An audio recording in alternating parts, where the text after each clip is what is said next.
এখনকার জেনারেশনের বাচ্চাদেরকে দেখলেই খুব খারাপ লাগে। আমরা ছোটোবেলায় দল বেঁধে কত মজা করেছি, কত খেলা করেছি, কিন্তু এখন এরা তার হয়তো 10%ও পায় না। তো এখন সকালে উঠে থেকে এত ভারী ভারী ব্যাগ নিয়ে ওদেরকে স্কুলে ছুটতে হয়। তারপর স্কুল থেকে এসে তো আছেই গান, নাচ, ড্রয়িং, কারো ক্যারাটে, কারো আবার আরও অনেক কিছু। এত রকম শেখার চাপ এই অল্প বয়স থেকেই।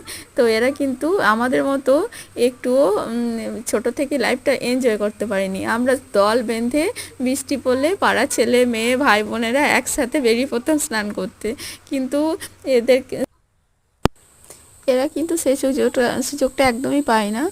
তো আমি যখনই দেখি যে একটু আমাদের সেই পুরনো ছেলেবেলাগুলো এদের মধ্যে খুঁজে পাওয়ার চেষ্টা করি। তো আমি যখনই সুযোগ পাই যে দেখি হ্যাঁ এইটা একটু এনজয় করার মুহূর্ত রয়েছে, আমরাও করেছি, তো আমি ওকেও একটু সেই সুযোগটা দিই। কিন্তু কি করব, শুধু একা একাই ওকে সেটা করতে হয়। এখন তো পাড়ার ছেলে মেয়েদেরকে সঙ্গে পাওয়া খুবই মুশকিল একটা ব্যাপার। তো যা কিছু এনজয় করবে নিজেই করবে।